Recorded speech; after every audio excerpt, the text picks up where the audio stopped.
Toshakhana 2 case में बानी PTI और बुशरा बीबी पर फर्द जुर्म आयद कर दी गई। जज शाहरुख अर्जुमंद ने फर्द जुर्म आयद की। बानी पीटीआई और बुशरा बीबी को अदालत में पेश किया गया।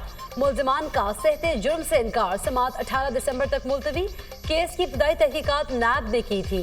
नैब तरामीम की रोशनी में ये केस FIA को मुंतकिल कर दिया गया। तोशाखाना 2 केस में बानी पीटीआई और बुशरा बीबी जमानत पर हैं। बानी पीटीआई को सऊदी अरब से मिलने वाले बुल्गारी सेट की मालियत 7 करोड़ 15 लाख थी। मुल्जिमान ने निजी फर्म से 58 लाख कीमत लगवाई। सेट 29 लाख में हासिल किया।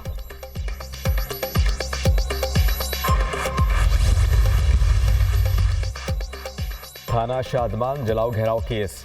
शामिम कुरैशी, डॉक्टर यास्मिन राशिद, महमूदुर रशीद पर फर्द जुर्मायत। ATC लाहौर ने आइंदा समाअत पर गवाहों को तलब कर लिया। समाअत 19 दिसंबर तक मुलतवी। अदालत ने अस्करी टावर जलाओ घेराव समेत दीगर मुकदमात में कार्रवाई 23 दिसंबर तक मुलतवी कर दी। ATC जज मनाजर अली गिल ने कोट लखपत जेल में समाअत की।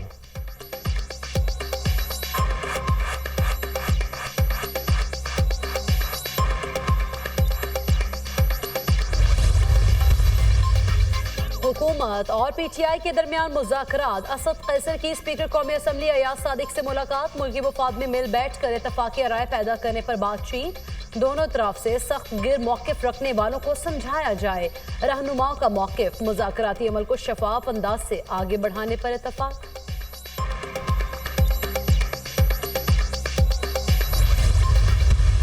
हुकूमत अगर मुज़ाकरात नहीं करती तो फिर सिविल नाफरमानी का भी आगाज़ हो जाएगा और उसका आगाज़ ओवरसीज़ पाकिस्तानियों से होगा।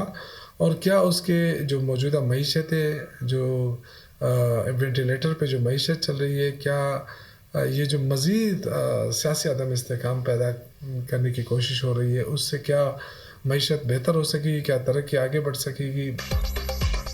हुकूमत ने मुज़ाकरात में पहल ना की तो 14 दिसंबर से सिविल नाफरमानी की तहरीक के लिए तैयार हो जाएं। शौकत यूसुफज़ई की धमकी। कहा कि तहरीक इंसाफ में कोई इख्तिलाफात नहीं। 26 नवंबर के बाद पार्टी और भी मजबूत हुई। कमज़ोर मईशत को सियासी अदम इस्तेहकाम से मजबूत नहीं किया जा सकता। हुकूमत होश के नाखुन ले और अपोजिशन से मुज़ाकरात करे। वफाक़ी वज़रा गैर संजीदा बयानात से गुरेज करें। गवर्नर हाउस को सूबाई हुकूमत के खिलाफ साजिशों का गढ़ ना बनाया जाए। साबिक सदर डॉक्टर आरिफ अलवी का मुज़ाकरात के लिए किरदार अदा करने का इंदिया। कहते हैं कि मुल्क के लिए जान भी हाजिर है।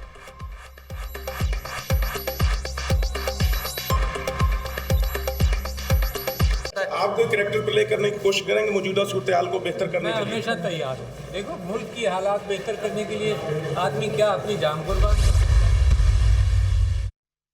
ये मुज़ाकरात जो हैं वो माइनस बानी PTI तो हो सकते हैं, लेकिन अगर ये PTI समझती है कि ये वो PTI है जिसके सरबरा अभी भी अडयाला में है, तो शायद ये बातचीत आगे न बढ़े। ये तो इस पार्लियामेंट को मानते ही नहीं थे। ये तो कहते थे ये जाली है। अब कोई इनके पास जगह नहीं बची।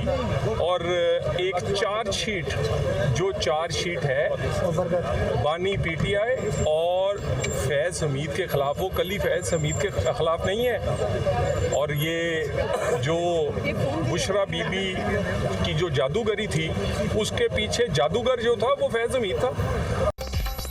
आज मुज़ाकरात के लिए मिन्नतें करने वाले बातचीत को तैयार नहीं थे। मुज़ाकरात माइनस बानी PTI हो सकते हैं, वरना नामुमकिन है। तहरीक इंसाफ वाले तो पार्लियामेंट को मानते ही नहीं थे। फैज़ हमीद के खिलाफ चार्जशीट, बानी के खिलाफ भी चार्जशीट है। बुशरा बीबी मोहरा थी। असल में तो फैज़ हमीद ही सब कुछ करा रहा था। सेनेटर तलाल चौधरी की media talk. Senator Irfan Siddiqui ने कहा है कि बानी PTI कहते थे चोरों डाकुओं से बात नहीं करेंगे। अब इतने बेकरार क्यों हैं? मुज़ाकरात के लिए शराइत लाजिम होती हैं।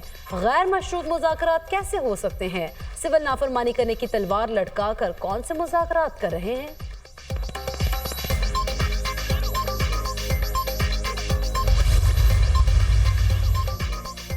सुप्रीम कोर्ट ऑफ पाकिस्तान की आईनी बेंच ने प्रैक्टिस एंड प्रोसीजर ऑर्डिनेंस के खिलाफ दायर दरखास्तें खारिज कर दी।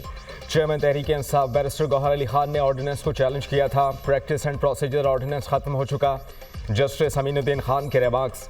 जस्टिस मोहम्मद अली मजहर ने कहा ऑर्डिनेंस के बाद प्रैक्टिस एंड प्रोसीजर में पार्लियामेंट ने कानून साजी कर दी है। जस्टिस जमाल खान मंदुखेल ने कहा कानून आ जाए तो ऑर्डिनेंस खुद ब खुद खत्म हो जाता है। आइन सदर पाकिस्तान को ऑर्डिनेंस जारी करने का इख्तियार देता है।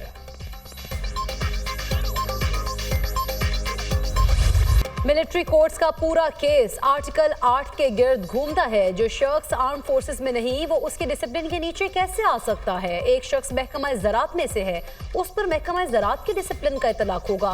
क्या गैर मुतल्लिका शख्स को डिसिप्लिन के नीचे लाना आर्टिकल 8 की खिलाफ वर्जी नहीं होगी? जस्टिस जमाल खान मंदुखेल के फौजी अदालतों में सिविलियन की ट्रायल के खिलाफ अपीलों पर समाअत में रिमार्क्स। जस्टिस मोहम्मद अली मजहर ने कहा, क्या 5 रुकनी बेंच ने आर्मी एक्ट दफात को आर्टिकल 8 से मुतसादिम करार दिया?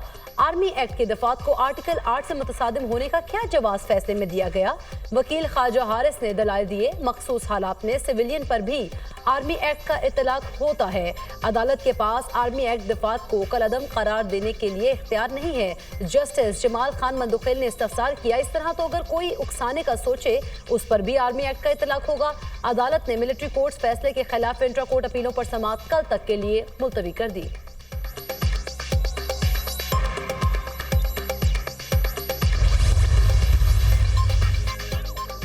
सुप्रीम कोर्ट ने आदिल बाज़ाई को डी-सीट करने का फैसला कलअदम करार दे दिया। इलेक्शन कमीशन ने आदिल बाज़ाई की कौमी असम्बली रुकनीत बहाल कर दी। आदिल बाज़ाई को डी नोटिफाई करने का नोटिफिकेशन मुअत्तल। सुप्रीम कोर्ट ऑफ पाकिस्तान ने इलेक्शन कमीशन के तरीक़ाकार पर सवालात उठा दिए। जस्टिस आयशा मलिक ने इस्तफसार किया, आदिल बाज़ाई केस में हक़ाइक़ जांचने के लिए कमीशन ने इंक्वायरी क्या की। जस्टिस अकील अब्बासी ने कहा, बस बड़े साहब का खत आ गया तो बंदे को डी-सीट कर दो, ये नहीं हो सकता।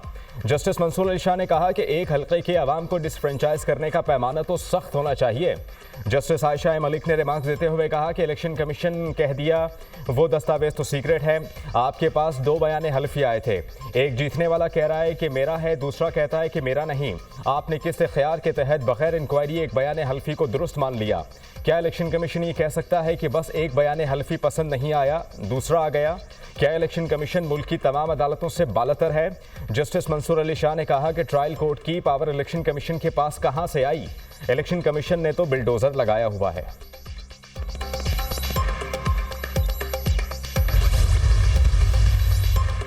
कौमी असम्बली में वुज़रा की अदम हाजिरी पर डिप्टी स्पीकर का नाराजगी का इजहार। कहा, हुकूमत गैर संजीदा है, इस तरह ऐवान नहीं चलेगा।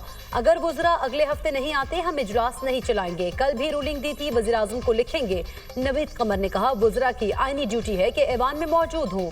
आपकी तरफ से सख्त रूलिंग आनी चाहिए। शाज़िया मरी ने बताया, कल एक वजीर ऐवान में मौजूद थे, आज भी वो गायब हैं। ऑपोजिशन लीडर उमर अयूब ने कहा, ऐवान की तस्दील हो रही है, हम लोग यहाँ किस लिए आते हैं? ये हुकूमत है या क्या है? कौमी असम्बली का इजलास कल सुबह 11 बजे तक मुलतवी।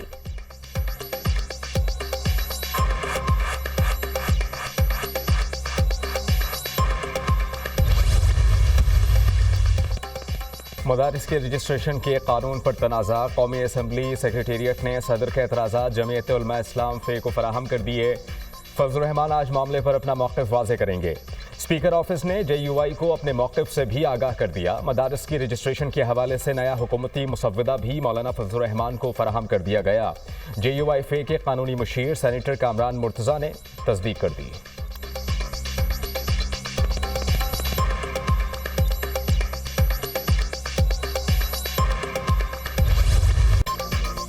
Toshakhana 2 case Islamabad high court ने बुशरा बीबी की जमानत मनसूखी की दरख्वास्त निपटा दी। बैरिस्टर सलमान सफदर ने आगाह किया, बुशरा बीबी अदालत में पेश हो गई हैं।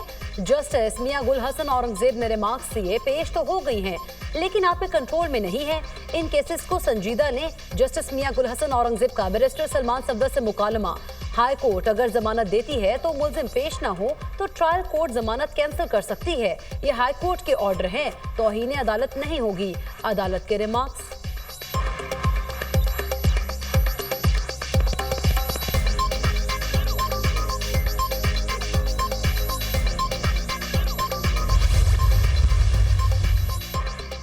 छब्बीस नवंबर को झांसी की रानी बनने वाली आज मुंह छुपा रही है।